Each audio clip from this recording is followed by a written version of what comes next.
Okay, let's have a chat about this piece and I'll tell you what I know so far.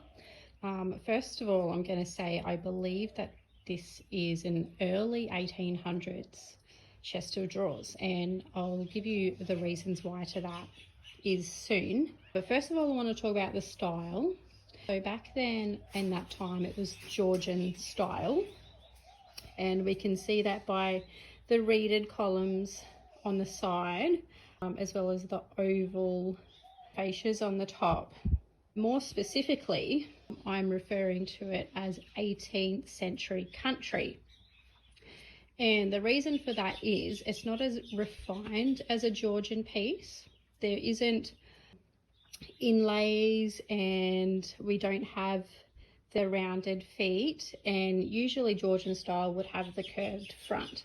So 18th century country refers to pieces that were in the country, and where Georgian style was more in the city. So in the country they had more robust and rustic pieces, which this piece definitely is. It is huge, more practical as well, and the flat front, and not as much design detail with inlays, but we still have the Georgian translation with the reeded sides, which is really pretty. We also can tell that this piece is made by an English maker because, again, the rounded edges. These feet are English as well. I'm actually not sure yet if they are original. I'll find that out when I strip them and have a closer look at the underside. But turned feet are true to the period and of an English nature. And also, I know this is English because I'll have this drawer out, because each shelf has dust shelves, and the fact that they're made of pine. So each shelf has a dust shelf, including the very bottom. So that's really cool.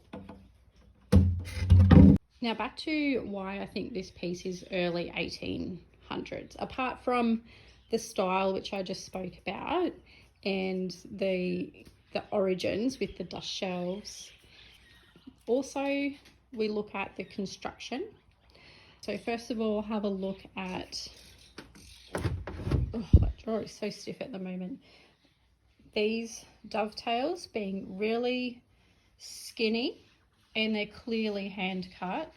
And if I show you up here, we can also see the scribe line of where the maker would line them all up perfectly.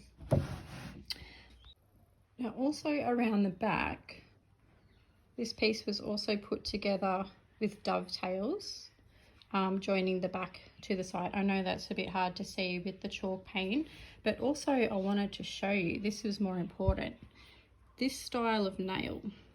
This is called a rose cut nail or a faceted nail, and these can only be made by someone actually making them, cutting them with their sharp knives. There's also, they are all along the back.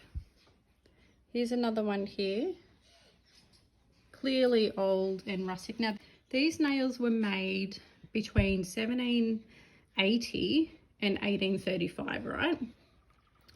But we can't go off these alone because we can actually still buy these today.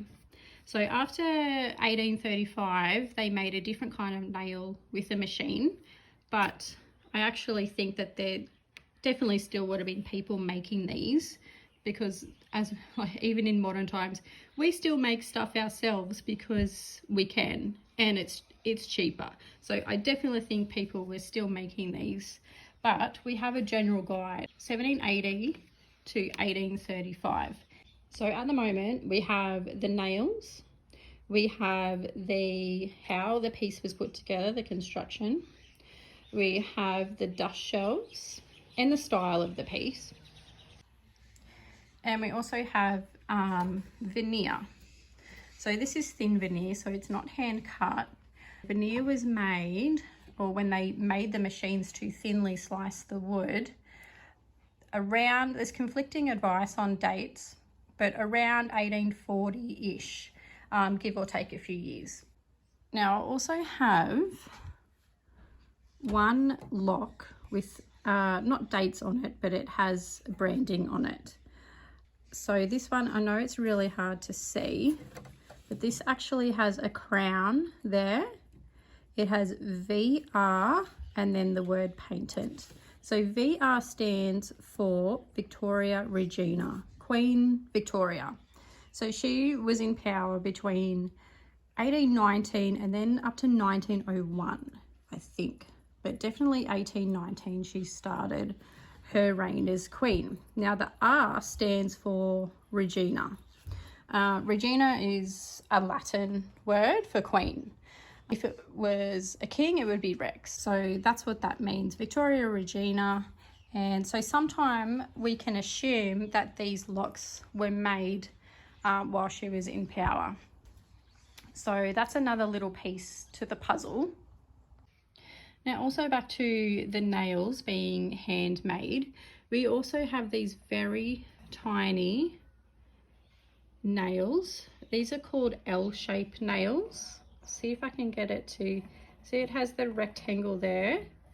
So these are very small nails, and these were used to attach trim.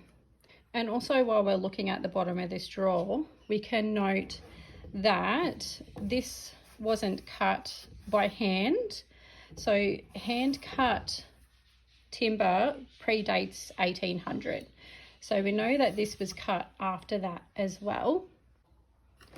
Okay, so back to the main features of this piece. Now I was lucky enough to uncover bone escutcheons, ivory, right? I just assumed I was going to be uncovering brass here, but like, could you imagine uncovering bone? Incredible. Unfortunately, I don't have these two, and this one is really broken, so I don't know if I'm going to be able to salvage that. But yeah, amazing. I'll work out what I can do with those. Now also the handles. This piece didn't come with handles. So what I know is we had some large handles here that someone has installed a dowel there to put new handles. They're all sort of different sizes. So back in that time period, most of the pieces had brass drop pulls. So they would have had this skinny hole, the tiny hole for the post to go through, and all brass drop pulls. Later on, they fell in love with the large round turned wood pulls. So then they drilled out bigger holes to install those. Instead of getting new furniture, they just changed the handles, right? Just like we do. So at this point, I'm unsure what handles I'm going to put back on it. I don't think drop pulls will be substantial enough to open these drawers. These are huge. I don't have the correct measurements, but these are longer than 1 meter. So I'll wait to the end for that. And the timber is mahogany. It looks really chocolatey brown at the moment, which I love. And I hope that that color doesn't change. But yes, this piece is mahogany with pine interior. And I hope these legs will be mahogany as well. So now I just have this little section and all the legs to strip. This piece has been really challenging to strip because the man that painted it, he stripped this piece first and then he painted the chalk paint directly over the raw wood. So it's all stuck in the pores, and that's what this washed look is. It's still paint stuck in the pores. So I'm going to have to go over it again, stripping it all over again before I try sanding it and getting the last of it out. I just want to mention that depending on what you're stripping, it can really alter the amount of time it takes to strip a piece down. If you have a really thin finish or flaky finish, that can take no time at all, but other finishes and even paint, depending on what the paint is, can take different amounts of time and how the finish reacts to the stripper that you've put on there.